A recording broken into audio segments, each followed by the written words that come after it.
よろしくお願いします。毎度です。今回は、はい、服のアドバイスを欲しいです。はいはい。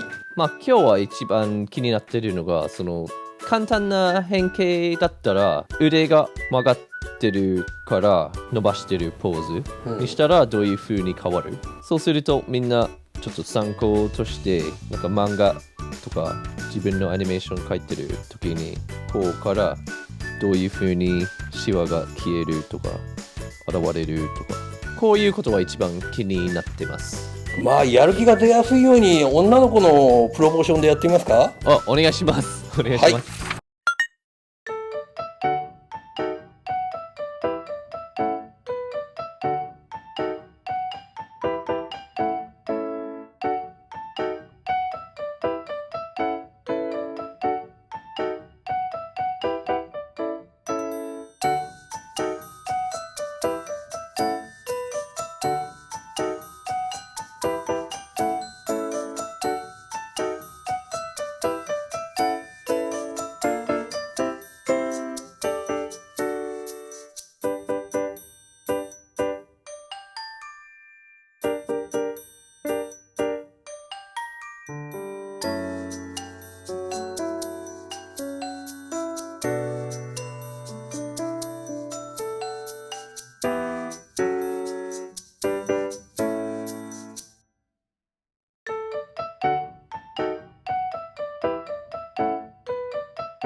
なんか時々見てたるんでるところを入れたいのが分かってるけど、なんかどういう形常に練習してないとちょっと変な形になってる。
こういうことは一番気になってます。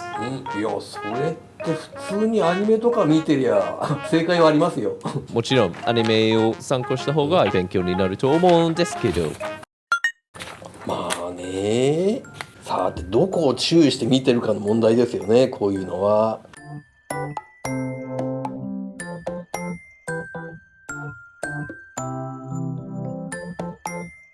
じゃあまずは曲がってる形から伸ばしてる形を描いて、でひろいさんがワイシャツのシワはどういう風に変わるの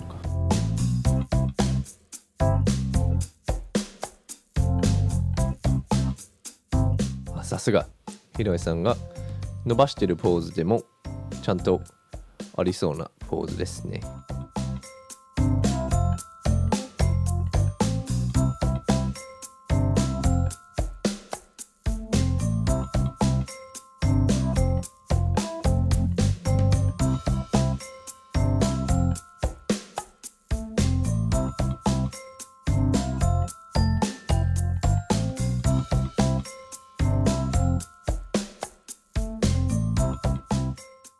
よし、まずは伸ばしてるポーズのシャツのそれを書いてもらってます。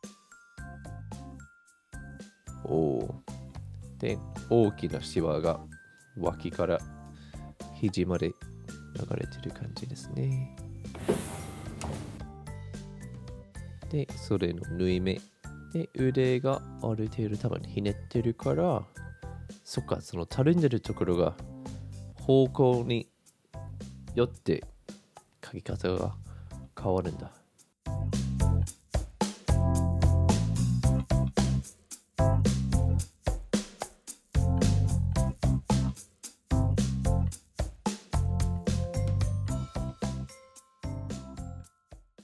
まあ引っ張られて、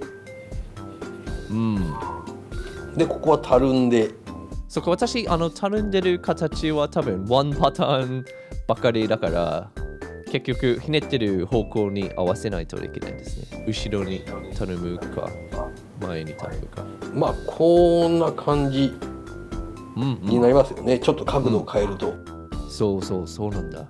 いい勉強になりました。腕が超ひねることができないんだけど、超ひねったら脇から出てくるシワがなんか多くなったりしますかね。まあひねればひねるだけちょっとね渦巻き状にぐるんとシワは違ってきますけどね。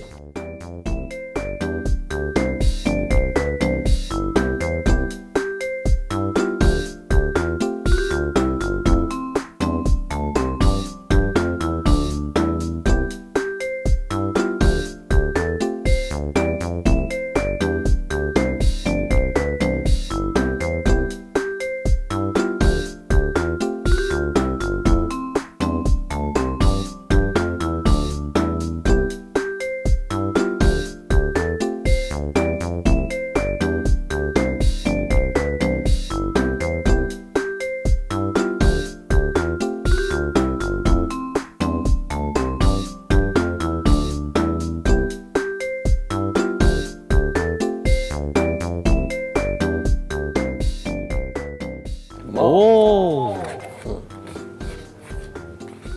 なるほど。そっか。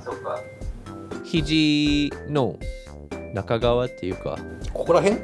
そう、その指が曲がる時と同じ感じで少し穴が、これはたるみですから穴じゃないですよ。もちろん穴じゃない。ああいうようなたるみが切るんだ。ここ肘が曲がってるからそこに引っ張られてこういう線も入るし、この辺に引っ張ってるようなシワを書いてみたんだけど、ちょっとアドバイス欲しいです。